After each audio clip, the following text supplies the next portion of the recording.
Lalu bagaimana keseriusan pemerintah mengusut dugaan kata sandi PDN yang dibocorkan oleh karyawan vendor? Lalu apa yang perlu diperbaiki dari tata kelola data di negara kita? Kami bahas malam hari ini bersama Pratama Persada, Chairman Lembaga Riset Keamanan Cyber dan Komunikasi CISREC. Selamat malam, Bang Pratama. Selamat malam, Mbak Audrey. Bang, ini kan jadi diduga bahwa kebocoran oleh karyawan vendor ini sudah dibahas ya di rapat Komisi 1 DPR bersama dengan Kominfo dan juga BSSN. Nah, pertanyaannya adalah benarkah ini karena faktor peretasan ini karena adanya karyawan yang membocorkan? Ya enggak lah, Mbak. Itu apa? Saya nggak ngerti ya, kenapa kok pemerintah mengatakan bahwa peretasan itu awalnya disebabkan karena ada password yang terekspos di internet gitu. Kalau kita lihat password yang diekspor ke internet itu kan sudah umurnya sudah 2-3 tahun yang lalu begitu dengan password default ya. Ya agak aneh kalau misalkan setelah 2 atau 3 tahun begitu password untuk login ke sistem PDN masih belum diganti gitu. Ini lebih bermasalah lagi tata kelola pusat data nasional kalau memang itu benar terjadi gitu. Tetapi saya tidak yakin bahwa pintu masuk dari pertas ke dalam sistem PDN ini adalah menggunakan password yang tadi terleak di internet. Kenapa? Karena untuk kelas hacker Lockbit dan gengnya ini gitu, mereka nggak butuh tuh username, password untuk masuk ke dalam sistem targetnya gitu. Dan ini juga sebenarnya sudah dijelaskan oleh juru bicara BSSN kan bahwa ternyata dari hasil analisis forensik sementara itu memang ditemukan upaya tuh penonaktifan fitur keamanan Windows Defender pada 17 Juni 2024 jam 23.15 gitu. Nah, kemudian upaya itu berlanjut pada tanggal 20 Juni gitu dengan adanya aktivitas malware gitu. Jadi mereka nggak menggunakan password itu untuk melakukan infeksi. Initial aksesnya mereka menggunakan phishing gitu. Dan itu nggak susah dilakukan oleh hacker sekelas Lockbit dan gengnya ini yang dia menggunakan Brandshipper malware untuk ransomnya gitu.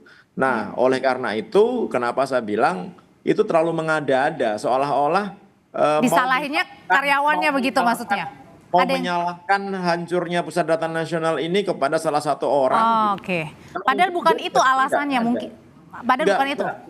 Nggak akan seperti itu, Mbak. Nggak mungkin juga gitu. Itu kan yang di share sama si siapa Diki Prastia itu kan password untuk login ke sistem PDN melalui VPN.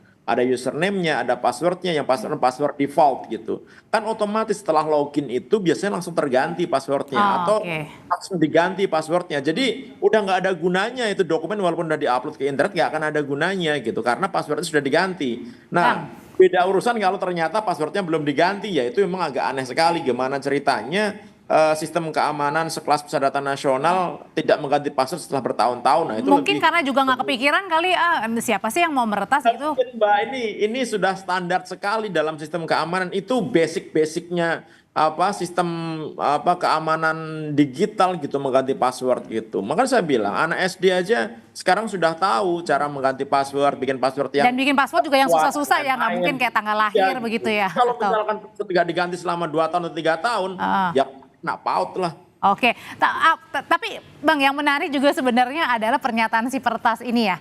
Sepertinya kalau saya mengartikan seperti kasihan ya, atau mungkin kayaknya greget juga dengan kita gitu. Akhirnya makanya mereka oke lah kita akan memberikannya. Jadi seakan-akan mereka yang kasihan kepada kita. Itu apa sebenarnya yang dibaca, Bang, dari pernyataan Pertas? Ini memang agak aneh ya gitu. Kita semua teman-teman pemerhati IT keamanan cyber itu juga sedang bertanya-tanya ini kok bisa ya gitu hacker grup ransom Lockbit ini tiba-tiba dia memberikan key secara cuma-cuma setelah dia meminta tebusan 8 juta US dollar dan ini belum pernah terjadi gitu ya kan. dia juga bilang bahwa ya ini kalian terlalu lemahlah sistemnya gitu. Kita sudah dapat semua datanya juga sehingga apa kalau kalian macam-macam bisa kita buka datanya dan lain-lain gitu. Memang agak aneh sih gitu ya kan. Tetapi ternyata memang kan mereka memberikan beneran gitu apa dekriptor untuk PDN yang tersandi oleh sistem ransomnya mereka gitu. Dan saat ini BSSN sedang apa mencoba gitu on proses bagaimana menggunakan kunci yang diberikan peretas itu untuk membuka data yang terenkrip di pusat data nasional. Dan kalau kita lihat nggak main-main jumlahnya Mbak, ada sekitar 5.700 server gitu, baik itu virtual ataupun fisik. Kemudian ada ribuan terabyte data gitu, sehingga memang butuh waktu yang cukup panjang, cukup lama. Ya kita tunggulah teman-teman BSSN ini melakukan tugasnya gitu untuk melakukan apa recovery file-file yang ada di PDN. Nah, sebelum itu jadi, kemarin ketika imigrasi itu bisa on lagi sistemnya, kemudian LKPP bisa on sistemnya, itu bukan data dari PDN ya Mbak ya. Perlu diketahui bahwa Oh, itu oke. karena mereka memiliki backup di tempatnya mereka sendiri gitu. Jadi karena sistem PDN itu sudah rusak total, sehingga mereka ketika masih memiliki Backup data data ya.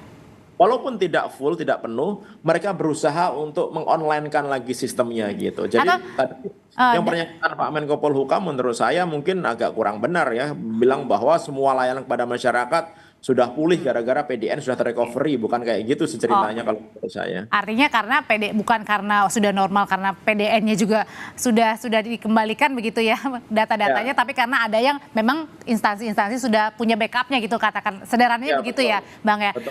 Nah kalau gitu, kalaupun sudah nanti akan pelan-pelan dibuka begitu, sama aja dong, orang peretasnya juga sudah tahu jangan-jangan isi dalam-dalamnya. Ya memang kalau saya yakin mereka pasti sudah tahu karena tipenya grup hacker ini mereka tidak hanya melakukan ransom terhadap file-file yang diserang, file-file di target korbannya begitu. Sebelum mereka melakukan ransom, pengenkrit penyandian semua data dan sistem gitu, mereka mencuri dulu, mengambil dulu datanya, mengcopy datanya, mengambil datanya, ada ribuan terabit, diambil semua sama mereka. Kemudian setelah diambil semua baru di encrypt gitu, baru Oh, disandi. Kenapa? Kalau misalkan korbannya itu mereka memiliki sistem backup yang bagus, kan ransomnya nggak ada gunanya karena punya backup gitu. Jadi yang di ransom ini udah buang aja backupnya di live kan, di on kan lagi gitu kan. Nah, oleh karena itu si hacker ini pinter nih, grup hacker ini dia menggunakan double extortion untuk korban-korbannya. Jadi kalau korbannya itu memiliki backup yang bagus, mereka akan ngancam lagi, saya punya data oh, oke. Anda nih, kalau Tapi Anda nggak skupnya mau lebih bayar, kecil ya, kita karena tutup. dia skupnya lebih kecil jadinya ya kalau kayak gitu ya. Maksudnya skupnya itu gimana ya Mbak? Iya, maksudnya kan tadi kan dibilang kan apa namanya mereka bisa aja mengancam lagi begitu, karena kan sudah punya datanya. Ya, iya, nanti nanti kan mereka sudah gini nih, sudah janji kan, asal pemerintah Indonesia mengakui bahwa memang kunci yang diberikan itu bisa untuk membuka data-data di PDN, mereka akan menghapus data yang mereka curi gitu. Tapi kalau misalkan pemerintah Indonesia menggunakan pihak ketiga atau bilang bahwa itu hasil usahanya sendiri gitu, mereka akan mempublikasikan data-data yang hasil dicuri dari PDN itu gitu. Oke, iya. Nah, berikutnya adalah gimana nih ke depannya, Bang Persada? Mungkin nggak kemungkinan akan terulang kembali kejadian-kejadian seperti ini? Karena kan ini sudah berulang kali. Ya menurut saya mungkin sekali gitu karena keamanan cyber itu belum menjadi priority di negara kita gitu. Kita lihat kemarin ketika sedang rame-rame judi online ya sebelum adanya rame PDN ini gitu. Kita lihat ada ratusan bahkan ribuan gitu website milik pemerintah kita, milik militer, milik kampus-kampus itu juga diretas oleh agen-agen judi dan bandar-bandar judi gitu. Itu Oke. menunjukkan bahwa kita ini belum siap sebenarnya. Oleh karena itu kenapa keamanan cyber itu harus benar-benar menjadi priority. Mindset para pemimpin kita itu Oke. harus berpikir bahwa ini adalah ancaman yang nyata gitu. Baru kita bisa melawan nih para hacker ini, Mbak gitu. Baik, Direktur Cisrek, terima kasih Bang Pratama Persada sudah berbagi informasi di Sapa Indonesia Malam. Sehat selalu.